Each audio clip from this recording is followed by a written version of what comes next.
जब हमारे देश में फिल्मों की शुरुआत हुई थी तब मेल एक्टर ही फीमेल एक्टर का किरदार निभाते थे। यह सिलसिला साइलेंट मूवी तक चलता रहा या फिर अब द कपिल शर्मा शो में चल रहा है।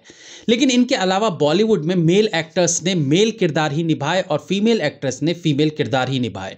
हाँ, कॉमेडी के नजरिए से लड़कों ने लड़कियों के गेटअप कर लिए हों तो अलग बात है, लेकिन अगर फिल्मी इतिहास पर नजर डालें तो कुछ ऐसे फेमस चाइल्ड आर्टिस्ट रहे हैं जिन्हें आपने हीरो के बेटे या बेटी के किरदार में देखा होगा, लेकिन कभी इस बात की गहराई में गए ही नहीं कि असल में वो जिसे हम बेटी के किरदार में देख रहे थे वो बच्ची नहीं बल्कि बच्चा था, यानी लड़का था, या जिसे हम बेटे के किरदार में देख रहे थे वो एक्चुअली में लड़की थी।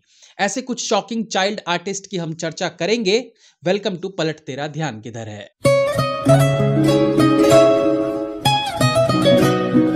बॉलीवुड फिल्मों में हीरो के बचपन को दिखाने की पुरानी प्रथा रही है और कई ऐसी फिल्में रही हैं जिनमें शुरुआती 15 मिनट हीरो के बचपन की घटनाएं दिखाई जाती हैं जिनका पूरी फिल्म से कनेक्शन बना रहता है। यानी बचपन में हीरो के पिता को मार दिया गया हो तो हीरो बड़ा होकर अपने माँ बाप की मौत का बदला लेता है।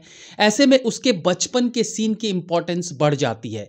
या बचपन में हीरो अपनी पड़ोस में रहने वाली बचपन के प्यार से अलग हो जाता है और बड़ा होकर वापस दोनों मिलते हैं। उसके हाथों बचपन में हत्या हो जाने से बड़े होकर हीरो का जीवन एक क्रिमिनल के रूप में गुजरता है। तो कहने का मतलब है फिल्मों में बचपन के रोल्स की इंपॉर्टेंस पूरी फिल्म के दौरान बनी रहती है।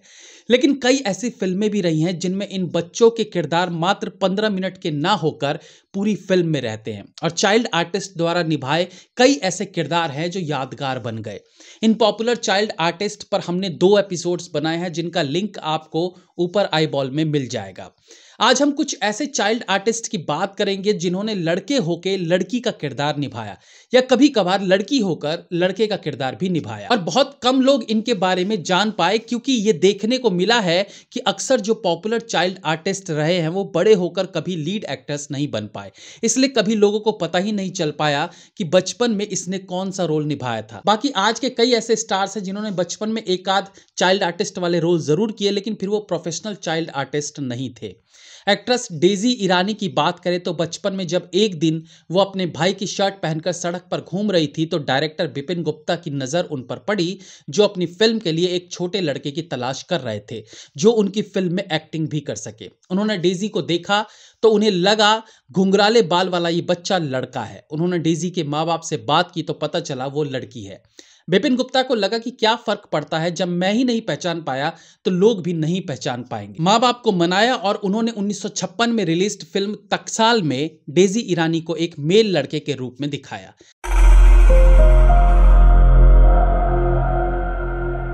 इसके बाद फेमस एक्ट्रेस सारिका जिन्होंने चाइल्ड आर्टिस्ट के तौर पर काफ़ी नाम कमाया था, कई ऐसी फिल्में जिसमें उन्होंने चाइल्ड आर्टिस्ट के तौर पर काम किया उसमें वो लड़का बनी थी। इवन क्रेडिट्स में उनका नाम भी मोपेट सूरज लिखा आता था।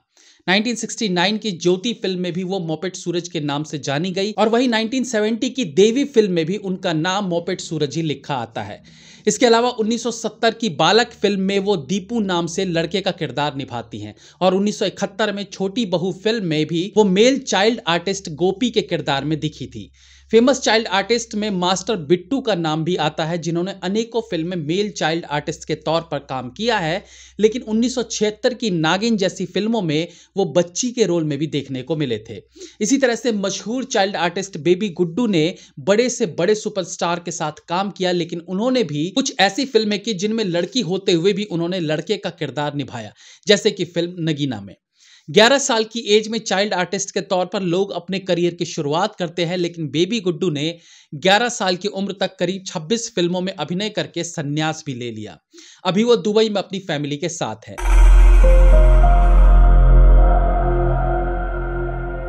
1988 में एक फिल्म रिलीज हुई थी हत्या। इस फिल्म में गोविंदा और नीलम लीड रोल्स में थे। फिल्म में एक बच्चा भी था जिसको बचाने के पीछे पूरी कहानी है। इस पर भी हमने एक पूरा एपिसोड बनाया है, उसका भी लिंक मैं डिस्क्रिप्शन में डाल दूंगा। इस फिल्म में इस लड़के का किरदार एक लड़की ने निभाया था जिसका नाम सुजीता था। सुजीता ने करीब 80-90 फिल्मों में काम किया, लेकिन हत्या एकमात्र ऐसी हिंदी फिल्म थी जिसमें उन्होंने अभिनय किया और इस फिल्म में भी वो गूंगी बनी थी। अनेकों साल तक लोगों को पता ही नहीं चल पाया था कि हत्या फिल्म का ये मासूम बच्चा दरअसल एक लड़की थी।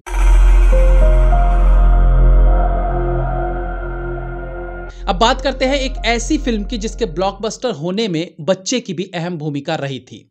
इस चाइल्ड आर्टिस्ट पर फिल्माया गीत तुमसे मिलकर ना जाने क्यों को लोगों ने बहुत पसंद किया और वही फिल्म का इमोशनल क्लाइमैक्स भी बना था।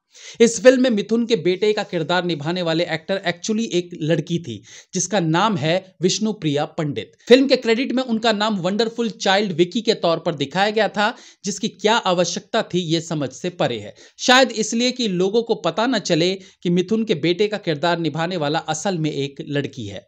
बट फिल्म में विष्णुप्रिया का जबरदस्त रोल था।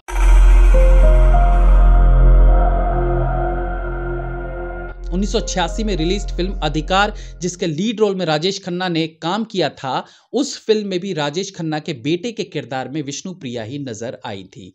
फिल्म के क्रेडिट में उनका नाम मास्टर लक्की देखा जा सकता है। प्यार झुकता नहीं 1977 में रिलीज्ड एक पाकिस्तानी फिल्म आईना की डिट्टो कॉपी थी। हालांकि कहा जाता है कि आईना फिल्म भी बॉलीवुड की 1973 की फिल्म आ गले लग जा से इंस्पायर्ड थी। ये फिल्म अन्य कई भाषाओं में भी बनाई गई थी, जिसमें कन्नड़ा में नी बरेड़ा कदम्बरी के नाम से, तमिल में यह फिल्म नान अधिमई इल्लई के नाम से बनी थी, जिसके लीड रोल में रजनीकांत और श्रीदेवी ने काम किया था। इसके अलावा तेलुगु में पच्चनी कपिरम नाम से यह फिल्म बनी थी, जिसमें कृष्णा के साथ लीड रोल में अगेन श्रीदेवी ने काम किया था।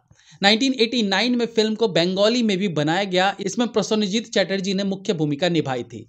आई होप कि एपिसोड आपको अच्छा लगा होगा। चाइल्ड आर्टिस्ट से रिलेटेड सभी वीडियो के लिंक्स मैं डिस्क्रिप्शन में दे दूंगा, आप वहां जाकर उन्हें दोबारा से देख सकते हैं। That's all for today friends, be safe, have fun. मिलते हैं अगली बार फिर किसी नए एपिसोड के साथ, तब तक के लिए।